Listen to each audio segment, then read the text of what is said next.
Today we're diving into one of the most dramatic turning points unfolding in Northern Europe right now.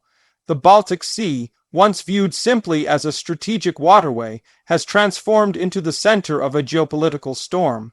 Denmark, a country often seen as calm, peaceful, and diplomatic, has suddenly stepped forward with a bold and decisive move that is reshaping the regional balance of power. This is not just another minor development. It's a step that signals a shift in Europe's defense posture, NATO's deterrence strategy, and Russia's rapidly shrinking influence in the Baltic region.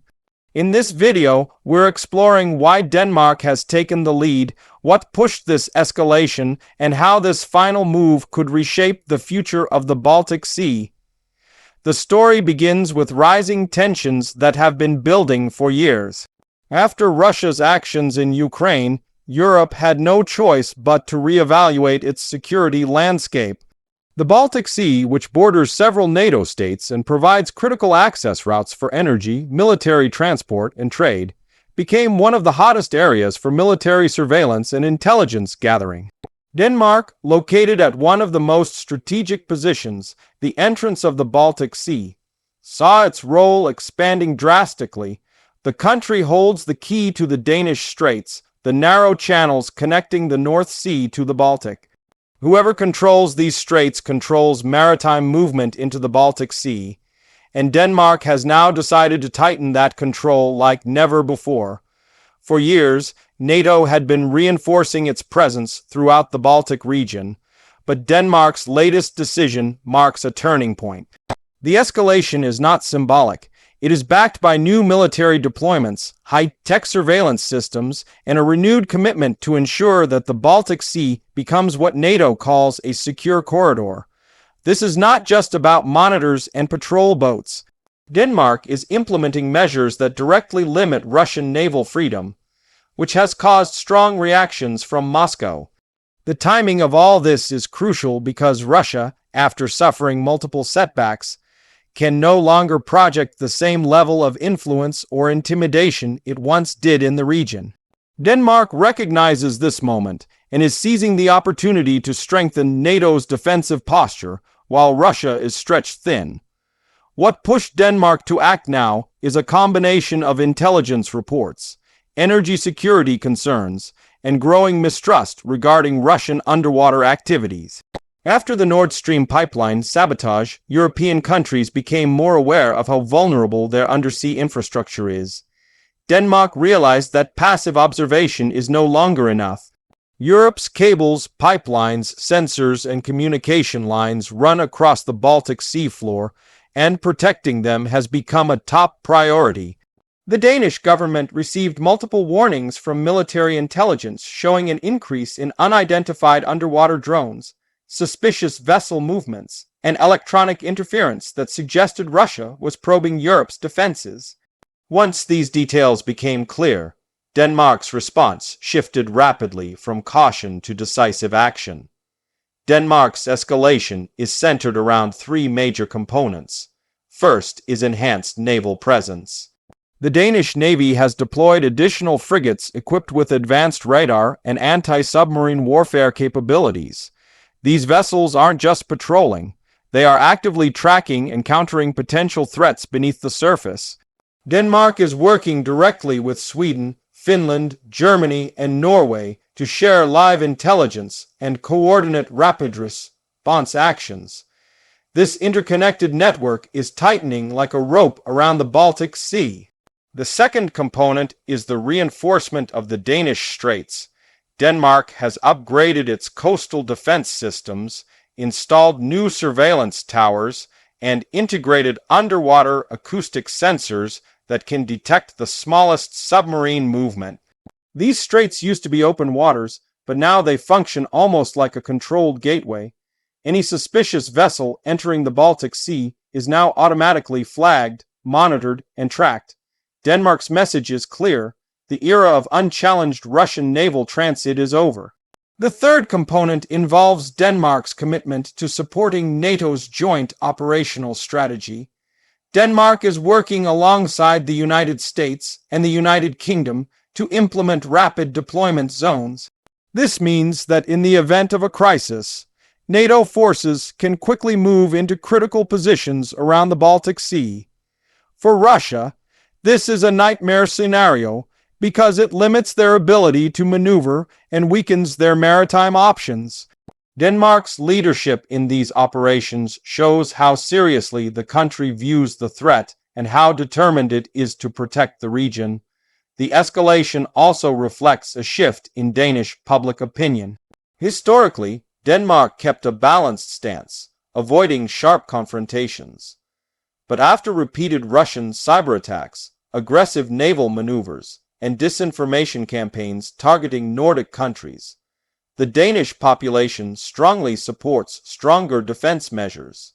The government is responding not only to military assessments, but also to the public's demand for security and stability.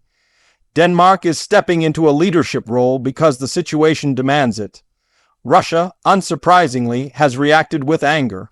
Moscow has accused Denmark of provoking conflict and acting as an extension of NATO's agenda. However, Denmark argues that its actions are purely defensive and aimed at preserving peace and stability. The reality is that Russia's influence in the Baltic Sea has been diminishing steadily. With Sweden and Finland joining NATO, Russia is now surrounded by allied nations. The Baltic Sea, once an area where Russia could operate with relatively low resistance, has become almost fully enclosed by NATO members. Denmark's latest move essentially finalizes that containment. This shift has enormous strategic consequences. Russian submarines, which often relied on the Baltic Sea for positioning and intelligence missions, now face detection at every turn. Their surface fleet, already weakened, cannot move freely without being tracked. For Russia, the Baltic Sea is turning into a controlled zone where NATO dominates every dimension: surface, air, and undersea. Denmark's leadership is adding the final piece to this strategic puzzle. Denmark's escalation also sends a message beyond Russia. It demonstrates to Europe that smaller countries can play decisive roles in regional security. Denmark is not acting alone. It is coordinating with allies and using its geographic advantage smartly. This is a powerful example of how modern defense strategies rely on technology, intelligence sharing, and strategic positioning rather than sheer military size. Denmark may not be a military giant, but its location gives it influence that even major powers cannot ignore. Another critical aspect of Denmark's move is its focus on underwater security. The Baltic Sea's infrastructure is massive and includes essential gas pipelines, electricity connectors, data cables, and communication lines. These are vital for Europe's economy and security. Recent reports of Russian spy ships mapping underwater routes raised alarms. Denmark recognized that protecting these assets is just as important as defending its borders. The new systems being installed are designed to detect divers, drones, and submarines operating covertly. This is the future of maritime defense, and Denmark is placing itself at the forefront. The political landscape is shifting just as rapidly. European leaders have praised Denmark's decision, calling it a necessary step to protect regional interests. NATO's Secretary General highlighted Denmark's actions as part of a broader collective defense effort. This move has strengthened Denmark's position within NATO and increased its diplomatic weight in European affairs. Denmark may be a small country, but its strategic importance is growing every day. The economic implications are also significant. A secure Baltic Sea encourages investment, trade, energy development, and stable shipping routes. Denmark's escalation aims to prevent disruptions that could affect Europe's economic stability. By controlling the Danish Straits more tightly, Denmark ensures smoother and safer passage for Allied ships and commercial vessels. This kind of stability is essential, especially during a time when global supply chains are under pressure. Meanwhile, Russia is struggling to respond effectively. Its Baltic fleet, which once had a strong presence, has been weakened by years of sanctions, equipment losses, and resource shortages due to the war in Ukraine. Russia cannot match NATO's technological advancements or counter the combined defense efforts of the surrounding countries. Denmark's move, therefore, increases the pressure on Russia at a time when Moscow cannot afford to lose further ground. The escalation also highlights the importance of unity among Nordic and Baltic countries. Sweden and Finland's NATO memberships have transformed the strategic map. Combined with Denmark's control of the Straits and Norway's Atlantic capabilities, the northern part of Europe now forms a nearly seamless defensive shield. Denmark's leadership is helping to build this shield stronger and more cohesive. This unity not only deters Russia, but also encourages long-term cooperation in energy, logistics, cyber defense, and maritime operations. Looking forward, Denmark's move is likely to set the tone for the future of Baltic Sea security. It represents a long-term commitment, not a temporary reaction. The infrastructure being installed will have lasting effects. Strengthened radar networks, enhanced naval coordination, underwater sensors, and quick response systems will become permanent fixtures of the region's defense landscape. This is a generational change in how Northern Europe protects itself. Some analysts believe that Denmark's escalation could push Russia to attempt more aggressive countermeasures. However, Denmark and its allies are preparing for this. The layers of defense being built make surprise maneuvers extremely difficult. The strategic advantage now lies firmly with NATO. Denmark is shaping an environment where any hostile action would be detected instantly and met with overwhelming response. At the same time, Denmark is making sure to emphasize that its actions are not meant to provoke conflict, but to prevent it. By creating conditions where aggression becomes too costly for any adversary, Denmark hopes to maintain peace in the region. Deterrence is the core philosophy behind this move. The message is simple: the Baltic Sea will remain stable, secure, and closely monitored. The broader significance of Denmark's decision goes beyond military strategy.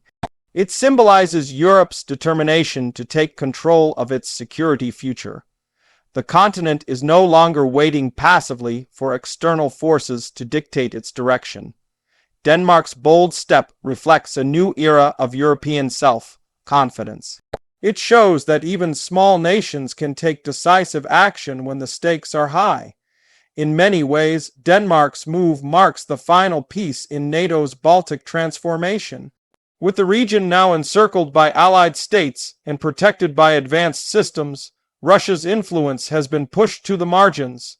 The Baltic Sea is becoming a NATO-controlled waterway, and Denmark is standing at the front of this shift. This is why many experts view Denmark's escalation as the final move that shapes the future of the region. As we watch events unfold, one thing is clear: the Baltic Sea is no longer just a map feature. It is the front line of a major geopolitical competition. Denmark's leadership, supported by NATO allies, is redefining what security means in the modern era. The decisions made today will influence Europe's stability for decades. Denmark has taken the lead, and the ripple effects are being felt across the continent. Thank you for watching and staying informed as we continue to follow these developing events.